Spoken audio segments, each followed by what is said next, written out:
कैसे जाटों ने दूसरी बार मोदी सरकार को झुका दिया? जाट बेटी के आंसुओं से क्या डर गई मोदी सरकार? दोस्तों, मेरा नाम है कुमकुम बिनवाल। ये बताने की आपको जरूरत नहीं कि मोदी सरकार देश की उन सरकारों में से है जो कुछ भी हो जाए ना तो अपने फैसले वापस लेती है, ना ही अपने मंत्रियों के इस्तीफे देती है।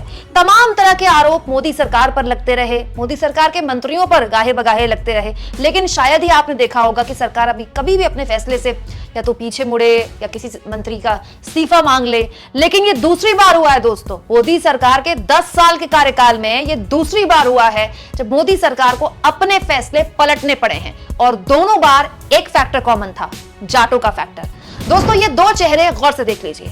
आज के वक्त में ये दो चेहरे सबसे ज्यादा मौजूद हैं। किसान आंदोलन का सबसे चमकता चेहरा राकेश टिकैत और हरियाणा की बेटी नहीं, देश की बेटी साक्षी मलिक। साक्षी मलिक ने 2 दिन पहले अपने जूते टेबल पर रखकर मीडिया के सामने रोते हुए कहा कि क्योंकि बीजेपी सांसद बृजभूषण शरण सिंह का करीबी ही WFI का अध्यक्ष बना दिया गया है, इसलिए मैं कुश्ती छोड़ रही हूं। और उनके 2 दिन के बाद, साक्षी मलिक के ये कहे कि 2 दिन के बाद आज सरकार को अपना फैसला एक तरह से न केवल वापस लेना पड़ा, बल्कि WFI को ही पूरी तरह से सस्पेंड करके सरकार ने साफ अंदेशा दे दिया कि वो किसी भी हाल में जाटों की नाराजगी मोल लेने को तैयार नहीं।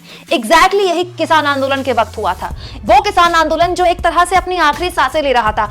कई बड़े एंकरों ने तो ऐलान कर दिया था कि किसान आंदोलन का आज आखिरी दिन है, लेकिन हुआ क्या? राकेश टिकैत के आंखों से आंसू निकले और पश्चिमी उत्तर प्रदेश का जाट उबाल मारने लगा। ऐसा उबाल मारने लगा कि किसान आंदोलन ने एक बार फिर से जान पकड़ ली और 1 साल तक चले इस आंदोलन में आखिरकार मोदी जी को राष्ट्र के नाम संबोधन देकर, हाथ जोड़कर देश के किसानों से माफी मांगनी पड़ी।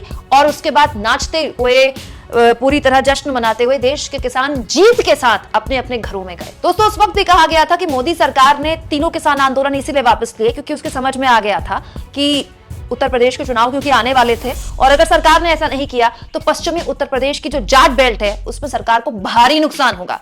और साक्षी मलिक और बजरंग पूनिया ने जब बृजभूषण शरण सिंह के सहयोगी WFI के अध्यक्ष बने, बजरंग पूनिया ने कहा कि मैं अपना पद्म पुरस्कार लौटा रहा हूं, लौटा भी दिया, PM के घर के बाहर रख के चले गए। और साक्षी मलिक ने कहा कि मैं पहलवानी छोड़ रही हूं, मैं कुश्ती छोड़ रही हूं। दोस्तों, किसी भी हाल में सरकार के लिए सिचुएशन अच्छी नहीं थी क्योंकि 2024 के चुनाव में, हरियाणा में तो चुनाव खैर होंगे, पूरे देश में चुनाव होंगे, लेकिन हरियाणा के साथ साथ पश्चिमी उत्तर प्रदेश की सीटें प्रभावित हो सकती हैं। और 2024 में आम चुनाव के बाद हरियाणा में विधानसभा चुनाव भी होने हैं। ठीक, आम चुनाव के बाद ही विधानसभा चुनाव होते हैं और हरियाणा में तो आप जानते ही हैं बड़ी मुश्किल की मिलीजुली सरकार चल रही है। इसीलिए सोशल मीडिया में लोग खुलकर कह रहे हैं कि जब जब मोदी सरकार ने जाटों से पंगा लिया, मोदी सरकार के लिए भारी पड़ा। देखिए ना, रिटायर्ड IAS सूर्य प्रताप सिंह ने कहा, जाटों के आंसू सरकारों को निगल सकते हैं, जाट से पंगा मत लेना। वहीं वरिष्ठ पत्रकार और यूट्यूबर दीपक शर्मा ने कहा, सरकार को सबसे पहले किसान आंदोलन ने झुकाया, अब पहलवानों ने झुकाया, जाटों की इस ताकत को सलाम।